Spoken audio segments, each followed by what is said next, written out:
Dinosaurs took over the planet because they could endure the cold, according to what scientists are claiming. Their adaptation to cold environments gave them an edge during an early extinction event. Dinosaurs took over the planet thanks to their surprising ability to endure freezing cold temperatures, ancient footprints reveal. The dinosaur tracks stamped into the sandstone and siltstone of ancient lake beds in the Jingle Basin of northwestern China suggests that more than 200 million years ago, the reptiles had already adapted to survive the cold of the polar regions before a mysterious mass extinction event plunged the world into freezing darkness. Dinosaurs first appeared in temperate southerly latitudes roughly 231 million years ago during the Triassic period, around 252 million to 201 million years ago, back when Earth's continents were still joined together to form a supercontinent called Pangaea.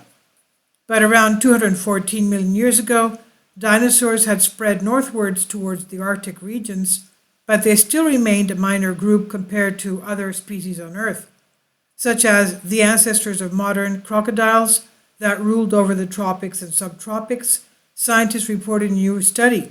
And at the time, Pangaea, the Jingle Basin of China, was about 71 degrees north of Earth's equatorial plane, falling comfortably within the Arctic Circle. Then, 202 million years ago, in an episode called the Triassic-Jurassic Extinction Event, a chain of massive volcanic eruptions cooled the planet dramatically, killing more than 75% of species on land and in the oceans, and paving the way for the cold-adapted dinosaurs to emerge from the Triassic period and dominate the Jurassic. That period was around 201 million to 145 million years ago. Researchers explain in a study published July 1st in the journal Scientific Advances.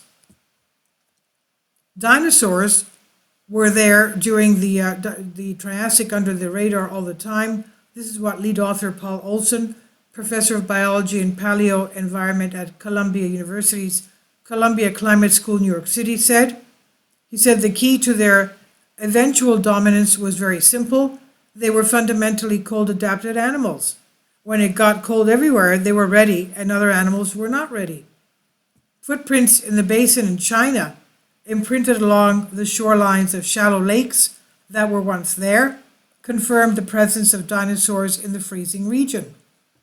The researchers also found small pebbles within the usually fine-grained sediments that they identified as ice-rafted debris.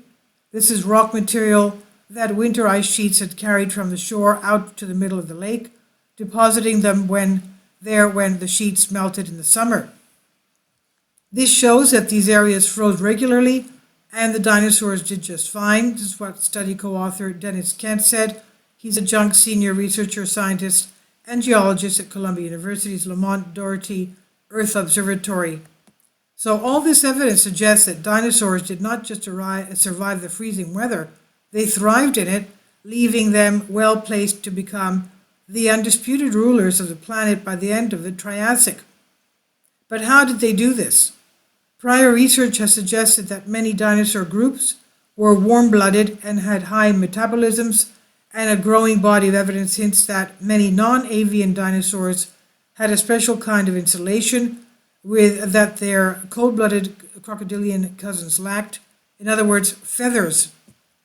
Several wintry episodes during volcanic eruptions may have brought freezing temperatures to the tropics, which is where many of the extinctions of big, naked, unfeathered vertebrates seem to have occurred, Kent said, whereas our fine-feathered friends, acclimated to colder temperatures in higher latitudes, did okay. The researchers' findings defy the popular notion of dinosaurs as animals that could only survive in warm climates. Stephanie Broussat, professor of paleontology and evolution at University of Edinburgh, Scotland, said, not involved in the study, there is a stereotype that dinosaurs always lived in lush tropical jungles, but this new research shows that the higher latitudes would have been freezing and even covered in ice during parts of the year, Broussat said. Dinosaurs living at high latitudes just so happened to already have winter coats, while many of their Triassic competitors died out. And now that the researchers have documented signs that dinosaurs inhabited these chilly regions, they plan to look for more difficult to find fossils in former polar areas to shed more light on how the ancient reptiles lived there. Olson said most paleontologists are attracted to the late Jurassic, where it's known there are many big skeletons to be had. The Paleoarctic is basically ignored. I'd like to know, in the Arctic, what did the dinosaurs eat when everything was covered with snow and ice? That's my question. This is by Ben Turner on Live Science. Please leave your comments. Thank you for your support. Kindly support my Patreon account. The daily posts are 5 videos daily, and they are totally different from what I have on my YouTube channel. Thank you so much for your support and that you find all my content so interesting. You'll find the Patreon account details in the description box below.